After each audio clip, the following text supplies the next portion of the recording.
Bread making is very simple. In this video, I'm going to teach you how to make homemade bread and commercial made bread. Now, this is flour. We are going to be using 1 kg flour. Now, measurement is very important. Measurement is very important. You have to have a scale, a digital scale. Okay, so 1 kg of flour, and then sugar, make sure it's accurate. Sugar is going to be 100 gram. I'm just going to give you the recipe for homemade bread and tell you what you will add to it to make it commercial, for commercial use. Then yeast, this is yeast. Make sure your yeast is active. Okay, make sure you always, if you have opened it, keep it in an airtight container. Yeast is going to be 2 tablespoons,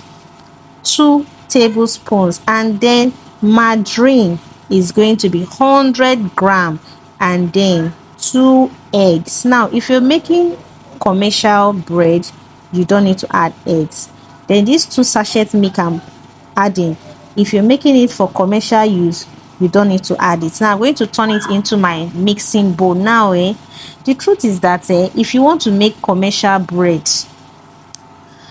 even homemade bread, you can hardly use your hand. I'm going to add in 2 cups of water, and please, sorry, I forgot to video the aspect. I added 2 teaspoons salt and 2 teaspoons milk powder flavor. You can decide to use 1 teaspoon vanilla, 1 teaspoon milk powder flavor. So you can ask questions. All right, it was 2 cups of water, and then you mix with a dough mixer. You start slowly and you will see how it will gradually mix. If you have the strength to use your hand, to do.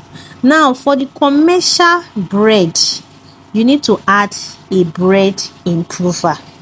Not just any bread improver, CBI 200. You are going to add just 1 teaspoon. That's why you see some homemade bread are heavy and commercial bread are always light. Now, it is this bread improver. The bread improver is going to make the bread rise well and have a lighter texture. Okay, so what I've done now is I have divided the dough into 4 places. I'm going to grease my pan. After just smoothing it, the mixer has done almost all the work. Just smoothing it with my hand, and then place them in my already greased pan. Now, I didn't know my camera was not on, so please pardon me, but I have other bread recipes, so you're going to see the process there. Now, this is the pan. I left it to rise for 30 minutes. 30 minutes is okay, but you can still wait for 40 minutes. All right, but at most 1 hour. So I just want to add egg wash it. All right, I'll just egg wash it and add some sesame seed, which is not compulsory. Then transfer it to the oven.